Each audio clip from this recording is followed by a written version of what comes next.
मन, अगर इसे हथियार के रूप में देखा जाए तो ब्रह्मांड के सबसे पावरफुल हथियार है ये मन सर्वशक्तिमान है, सब कुछ कर सकता है, वो यहाँ का राजा है। आपका मन आनंद पैदा करने के काबिल है, शांति, वेदना, परमानंद पैदा करने के काबिल है।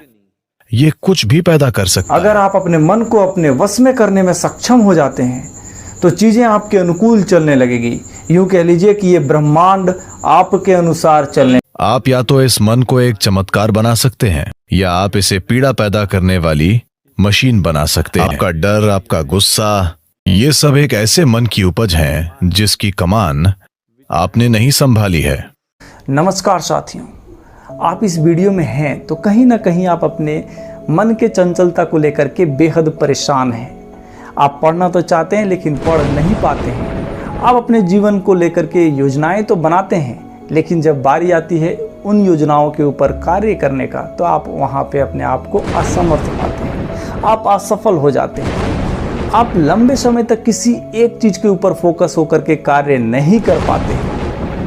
आप शांत चित्त होकर के बैठने में अपने आप को असमर्थ पा रहे हैं। आपके विचारों के आपके अंदर नए नए विचार आते ही रहते हैं, उथल पुथल मन में बहुत सारा मचा हुआ है। अगर ऐसा हो रहा है आपके साथ तो ये वीडियो बेहद खास होने वाला है आपके लिए। यूँ कह लीजिए कि ये वीडियो मैंने सिर्फ आपके लिए ही बनाया है, क्योंकि इस वीडियो में मैंने वो हर एक पॉइंट के ऊपर डिस्कस किया है जिसे जानने के बाद आप अपने मन को अपने कंट्रोल में कर सकते हैं। यूँ कह लीजिए कि ये वीडियो कई शास्त्रों का निचोड़ है जिसे मैं आज आपके सामने रखने जा रहा हूँ। बेशक वीडियो थोड़ी लंबी होगी लेकिन अगर अपने आप को आप इस वीडियो के अंत तक बनाए रखने में सक्षम पाते हैं तो मैं ये आपसे वादा करता हूँ कि इस वीडियो के बाद आप अपने मन के बारे में पूरा तरह से समझ चुके होंगे। मन को वश में करने का मैं विधि बताऊं उससे पहले ये जानना जरूरी है कि मन क्या है। जिस प्रकार से आपके घर में कई कमरे होंगे, उन्हीं कमरों में से एक किचन होगा, ठीक उसी प्रकार से हमारे शरीर में कई अंग हैं, उन्हीं अंगों में से एक मन भी है। प्यारे साथियों, आप यहाँ पे मन और आत्मा को एक समझने का गलती ना करें, ये दोनों अलग अलग चीजें हैं। अगर आप इनके ऊपर जानकारी चाहते हैं तो कमेंट कीजिए, मैं इसके ऊपर एक वीडियो बना करके डाल दूंगा।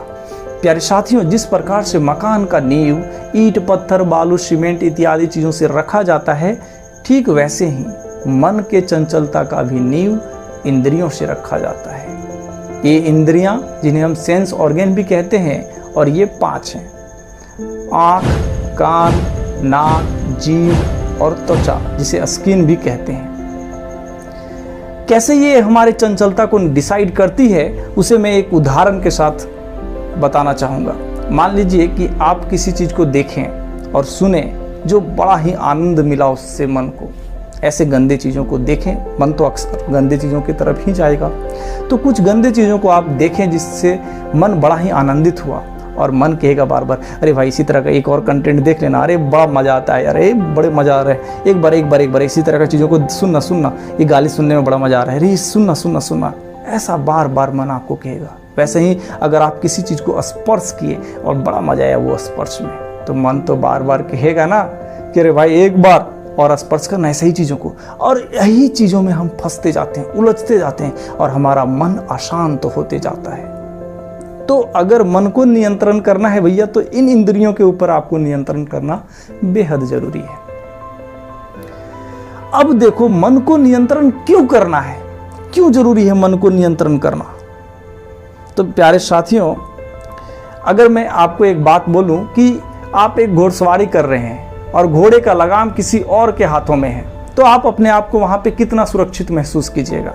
जरा बताइए, कमेंट करके बताइए इस बात को।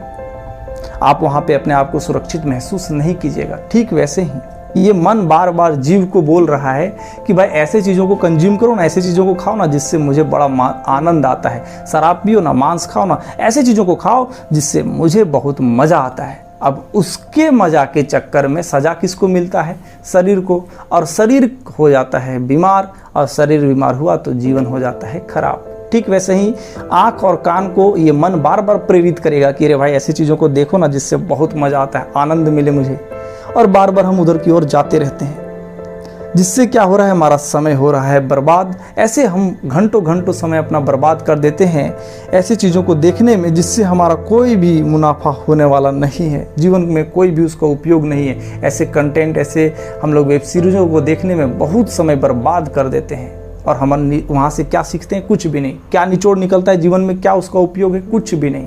हुआ क्या? समय हुआ बर्बाद। समय बर्बाद हुआ तो इससे प्रभावित कौन हुआ? हमारा लक्ष्य, हमारा जो गोल था वो प्रभावित हुआ। अब गोल के प्रभावित होने से हमारा जीवन हो जाता है प्रभावित। तो इन शॉर्ट, अगर मन हमारे नियंत्रण में नहीं है तो प्रभावित कौन हो रहा है? हमारा जीवन। अगर मन आपके कंट्रोल में नहीं है तो आप उस कुत्ते के समान हो जाते हैं जो हड्डियों के पीछे भागता फिरता है। यहाँ हड्डियाँ क्या है? वो वासनाएं जिसके पीछे ये मन भाग रहा है। तो उन वासनाओं के पीछे हम क्यों दौड़ें? क्यों हम कुत्ते के समान अपना जीवन को जी? तो बताइए यहाँ पे आप, क्या आप कुत्ते के समान जीवन जीना चाहते हैं? नहीं ना। तो भाई फिर मन को तो कंट्रोल करना ही पड़ेगा ना, मन को वश में करना ही पड़ेगा। ठीक है, मन को वश में करना जरूरी है, लेकिन मन को किसके वश में करना है? क्या ये मन मैं नहीं हूं? तो मैं हूं कौन? कौन हूं मैं फिर? प्यारे साथियों, मैं एक आत्मा हूं।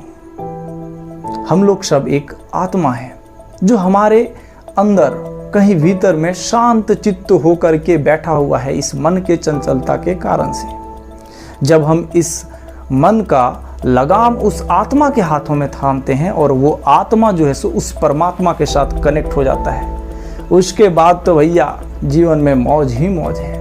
उसके बाद जीवन में आनंद ही आनंद आएगा जब आप अपने जीवन का डोर उस परमात्मा के हाथ में डालते हैं। और वो परमात्मा के हाथ में कैसे डाल सकते हैं? जब तक उस मन का डोर ये आत्मा के हाथ में नहीं रहेगा, क्योंकि ये मन का डोर इस आत्मा के हाथ में गया और ये आत्मा जो है सो उस परमात्मा के साथ लिंक करता है। तो जरूरी है कि ये मन का लिंक इस आत्मा के साथ होना चाहिए। तो हमें जो है सो मन को किसके वश में करना है?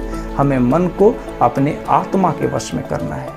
ये मन हमारे अनुकूल होना चाहिए, उस आत्मा के अनुकूल होना चाहिए जो हम हैं। ठीक है भैया, मन को आत्मा के वश में करना जरूरी है, लेकिन मन को वश में करे तो करे कैसे?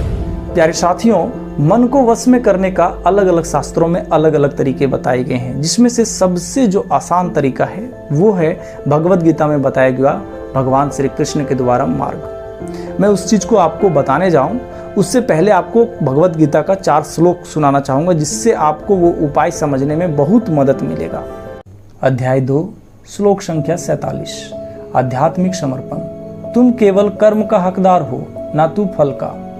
मनुष्य का मन अपने कर्मों में लगने का अधिकार रखता है, फल में नहीं। अध्याय 6 श्लोक संख्या 5। ध्यान और योग। आत्मा जो हृदय में बैठे रहती है उसके ध्यान के साथ ही मन को वश में करना चाहिए। अध्याय 6 श्लोक संख्या 6। स्वाध्याय और ध्यान। स्वाध्याय कहने का अर्थ है स्वयं को जानना। आपका मित्र और शत्रु आपके वश में ही है, आपका मन ही आपका मित्र और शत्रु है। अध्याय 18 श्लोक संख्या 67। आत्मा का शांति से समर्पण। हे अर्जुन, सर्व कर्मों को त्याग कर केवल मेरे प्रति अनन्य भाव से मेरे पास आओ, मैं तुझे सभी पापों से मुक्त कर दूंगा, इसमें कोई संदेह नहीं। प्यारे साथियों, मन को वश में करने का सबसे आसान तरीका जो है वो है अपने आप को भगवान के प्रति निसंदेह होकर के समर्पण कर देना। भगवान श्री कृष्ण कहते हैं, मन के ऊपर निरंतर अभ्यास और वैराग्य के 2 तलवारों से एक साथ प्रहार किया जाए तो मन हमारे वश में आ जाता है। निरंतर अभ्यास किस चीज का करना? मैंने श्लोकों में ध्यान शब्द का प्रयोग बार बार किया है। तो हमें ध्यान का निरंतर अभ्यास करना है। ध्यान कहने का मतलब शांत चित्त होकर के हमें एक स्थान पे बैठ जाना है और हमारा फोकस इस जगह पे जहाँ पे हम चंदन लगाते हैं उस जगह पे लगाना है। मन बार बार यहाँ से भागने का प्रयास करेगा, वो अलग अलग विचारों में लेकर के जाएगा आपको, फिर वहाँ से उसे पकड़ करके लाना है और फिर से फोकस यहीं पे लगाना है। फिर वो जाएगा दौड़ते हुए, फिर से उसका कान खींचना है और फोकस यहाँ पे लगाना है। ये अभ्यास आपको बार बार करते रहना पड़ेगा, जिससे धीरे धीरे आपका मन आपके वश में आ जाएगा। प्यारे साथियों, ध्यान के प्रयोग में जिस चीज़ का सबसे ज़्यादा ज़रूरत पड़ेगा वो है पेशेंस, धैर्य, जो आज के समय में लगभग सभी में ख़त्म हो चुका है। ये रील्स और शॉर्ट्स जब से आए हैं तब से हमारा पेशेंस लेवल इतना गिर चुका है कि हम 10 से 15 मिनट का वीडियो शांत चित्त होकर के नहीं देख सकते। मैं ये दावे के साथ कह सकता हूँ कि जितने लोग इस वीडियो को देखना शुरू किए होंगे उतने लोग यहाँ तक नहीं पहुँचेंगे, अंत तक नहीं पहुँच सकते हैं। अगर आप इस वीडियो में यहाँ तक बने हुए हैं तो कहीं ना कहीं आपके अंदर में पेशेंस है, धैर्य है, और उस धैर्य को मैं सलाम करता हूँ। इसी धैर्य को, इसी पेशेंस को चेक करने के लिए मैं एक बड़ा ही खूबसूरत सा वीडियो लेकर के आ रहा हूँ इसी चैनल पे। उस वीडियो को देखने के लिए आपको इस चैनल को सब्सक्राइब कर लेना चाहिए, साथ में बेल आइकन भी प्रेस कर लेना चाहिए। प्यारे साथियों, जब मन को ध्यान के निरंतर अभ्यास से वश में किया जा सकता है तो वैराग्य की क्या जरूरत है। वैराग्य कहने का मतलब 5 इंद्रियों पे आपका नियंत्रण। प्यारे साथियों, ये मन जो है बड़ा ही चंचल है।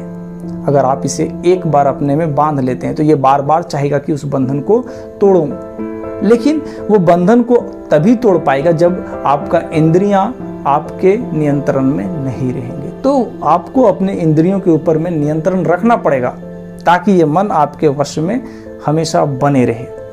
तो उम्मीद करता हूँ कि ये वीडियो आपके लिए बड़ा ही सहायक हुआ होगा मन को वश में करने में। अगर किसी भी तरह का कोई भी त्रुटि इस वीडियो में आपको लगी हो तो कमेंट करके ज़रूर बताइएगा ताकि मैं उस चीज़ को आगे सुधार कर सकूं। और मिलेंगे इसी तरह वीडियो के साथ, तब तक के लिए आपका बहुत बहुत धन्यवाद।